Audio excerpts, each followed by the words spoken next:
Актуальныя праблемы сучаснасці, гісторыя, культура, родная мова і мастацкае слова. Пра гэта і не толькі пісьменнік і публіцыст Навум Гальперовіч гутарыць з вядомымі людзьмі краіны. Вітаю вас, дарагія сябры. Як вядома, ўсё пачалося са слова.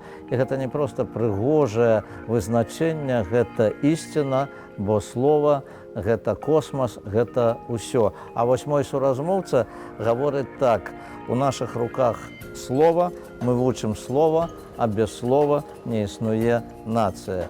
Гэта гаворыць мой сённяшні гость, дэкан філалагічнага факультэта Беларускага дзяржаўнага універсітэта Сергей Александрович Важнік. Вітаю вас, Сергей Александрович. Вітаю вас асабіста і вас, шановныя тэлегледачы. Сергей Важнік, кандыдат філалагічных навук, дацэнт. Нарадзіўся ў 1972 годзе ў Мінску. У 1987 годзе паступіў у Мінскае педагагічнае вучылішча, якое кончыў з адзнакай, як і філалагічны факультэт Беларускага дзяржаўнага універсітэта ў 1996 годзе, пасля чаго выкладаў на кафедры сучаснай беларускай мовы і ў ліцэі БДУ.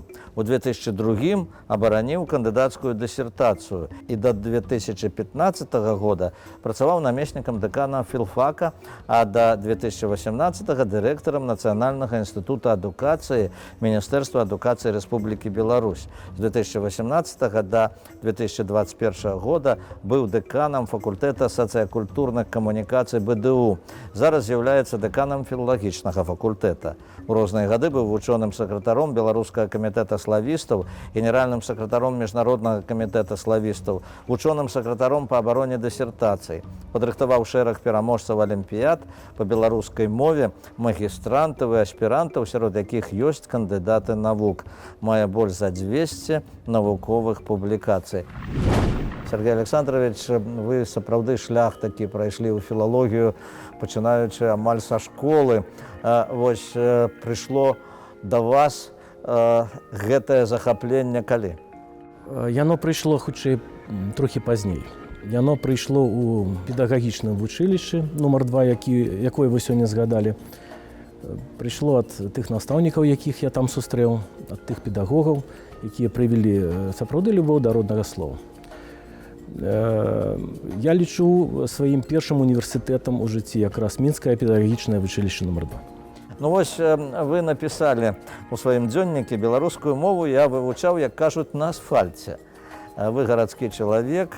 Аднак, будучы студэнтам, вы былі ў экспедыцыях вось на Случчыне, і вось вы там сапраўдную народную мову пачулі, што вы адзначылі у дзённіку. Перадусім успамінаюцца сустрэчы з простымі, але такімі мудрымі людзьмі.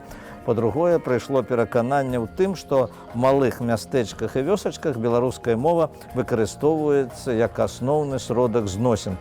Вось сапраўды пачуць натуральную жывую беларускую гаворку, гэта, напэўна, дадало новыя нейкія аспекты ў вашым захапленні роднай мовай. Родную мову я пачуў значна раней. Вы згадалі экспедыцыі, якія былі на філфаку зладжаныя. Але моя бабуля жыла на Случчыне, мой дзядуля жыў на Случчыне, і сваякі па бацькоўскай лініі.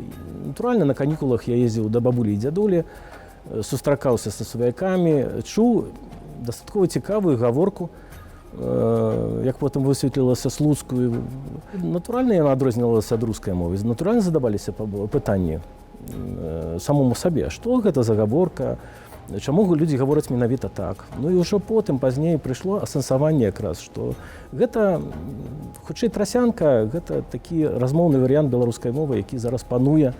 Ну і розныя даследчыкі па-рознаму ацэньваюць гэты моўны феномен, але вось якраз ёсць меркаванне адносна таго, што дзякуючы трасянцы беларуская мова ў тым ліку і да сённяшняга часу жывая. І жыве. Якраз, дарэчы, ваш выкладчык, ваш прафесор, гэта Мікола Прыгодзіч, ён якраз, мы з ім гаварылі на гэтую тэму, ён сцвярджае, што трасянка – гэта ёсць народны вынік беларускай мовы, што гэта народная гаворка. І ў розных раёнах, сапраўды, на Палешсе гавораць на Случчыне так, на Палешсе па-іншаму, на Гомельшчыне па-іншаму. Гэта аснова ўсё-такі ляжыць сапраўдная беларуская мова.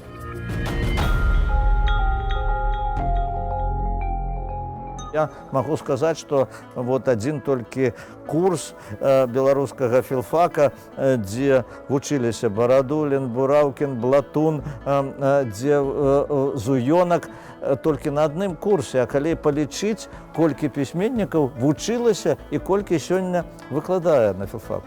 Ну, амаль усе вучыліся 8 з 17 народных пісьменнікаў і паэтаў альбо скончылі, альбо працавалі на філалагічным факультэце БДУ. Фактычна, філалагічны факультэт – это той самы аналаг літаратурнага інстытута, які існаваў некалі ў Маскве. Сапраўды, беларускія літаратары навучаліся і выпускаліся ў свет, у далёкі свет літаратурны менавіта з нашага факультэта. Прыгадаю тут добрым словам дзейнасць колішняга дэкана Олега Антоновича Лойкі, які узначальваў у свой час літаратурнае аб'яднанне «Узлёт». І менавіта з ягонай лёгкай рукі якраз і выляталі і паэты, і пісьменнікі ў літаратурны свет. Сегодня, конечно, таксама люди, которые идут на филфак БДУ, они таксама захапляются литературной творчестью. Есть юные таленты, тыя, якія проявляют себе уже у студэнцкім узросце. Безумоўна, такія ёсць. Практычна ўсіх літаратуразнаўчых кафедраў накіравана на той, каб раскрываць такія таленты. Ёсць аналагі літаратурнага аб'яднання «Узлёт» і у нас зараз на філфаку.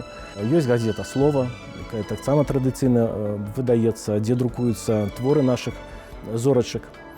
Я хацеў бы звярнуць увагу на адну рэч. Вось калі да нас паступаюць, то абавязкова улічваюць якраз не уласна мову, а яшчэ і літаратуру. Прычым да нас звяртаюцца вельмі часта з пытаннем, а чым філалагічны факультэт, напрыклад, адрозніваецца ад лінгвістычнага?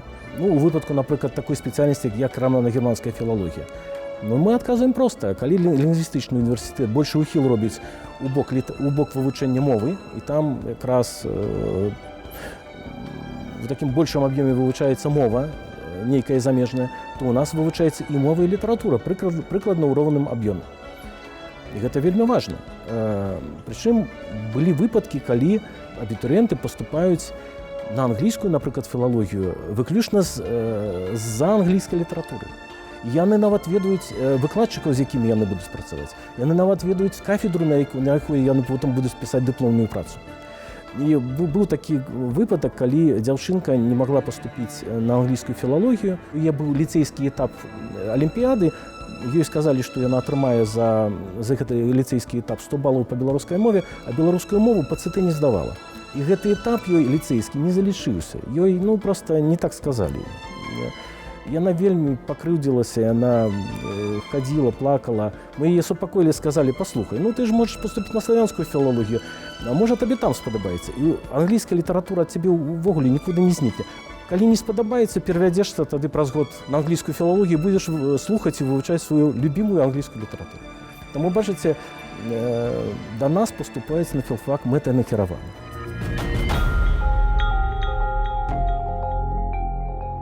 Далёка не все, я думаю, ведаюць, што на філфаку Беларускага дзяржаўнага універсітэта можна вывучаць чэшскую мову, можна вывучаць польскую мову, можна вывучаць кітайскую мову і не толькі, як вы сказалі, толькі што мову, але і літаратуру. Безумоўна, бо у нас традыцыйны класічны філалагічны факультэт. Вы закранулі, вы пачалі называць мовы славянскія, якія вывучаюцца. Увогуле у нас такіх 6 славянскіх моў, якія вывучаюцца. Больш за тое, я скажу, што філалагічны факультэт БДУ – гэта найбуйнейшы ва ўсходняй Еўропе славістычны цэнтр. З намі можа параўнацца толькі Маскоўскі універсітэт і Санкт-Петербургскі па аб'ёме і па колькасці моў, якія вывучаюцца. Але пры гэтым, як вы слушна заўважылі, вывучаюцца не толькі мовы, але і славянскай літаратуры. І кітайская літаратура. У нас за апошнія 2 гады абароненыя 3 кандыдацкія дысертацыі па кітайскай літаратуры. І ўсе гэтыя выкладчыкі працуюць якраз на філалагічным факультэце. Вось мне давялося якраз мець зносіны з вашымі студэнтамі і выкладчыкамі, якія вывучаюць кітайскую мову. І я хочу сказаць, засведчыць, што выкладчыцы, маладыя выкладчыцы вашага факультэта займаюцца і літаратурным перакладам з кітайскай. Сёння перакладаць з кітайскай мовы без падрадкоўніка вельмі цяжка. Я, напрыклад, спрабаваў, но гэта толькі з падрадкоўнікам. беспадаткоўнікам, а яны з арыгінальнай кітайскай мовы, як кажуць, адразу перакладаюць. І гэта літаратура, якая друкуецца, якая выходзіць у самых розных зборніках, самых розных выданнях. Няма сакрэту, яны усе выпускнікі кітайскай філалогіі, філалагічнага факультэта БДУ. Таму, натуральна, яны перакладаюць без падарадкоўніка, а адразу з арыгінальнага тэксту. Зараз век такі больш, скажем, камп'ютарны, айцішны, і вось слова, філалогія і беларуская мова, можа быць, не знаходзяцца ў такім часам прэстыжным спісе для маладых людзей. Тым не менш, як паказвае вот і сёлетняя кампанія, ёсць маладыя людзі, якія цікавяцца беларускай мовай, беларускай літаратурай і ўвогуле філалогіяй. Натуральна такія ёсць. Натуральна, спадзяюся, вельмі спадзяюся, што мы набралі добрых студэнтаў на беларускую філалогію, а такіх было 20, і на чэшскую філалогію на беларускай аснове. Я вельмі спадзяюся, што гэта будучыя зоркі беларускай літаратуры і беларускага мовазнаўства.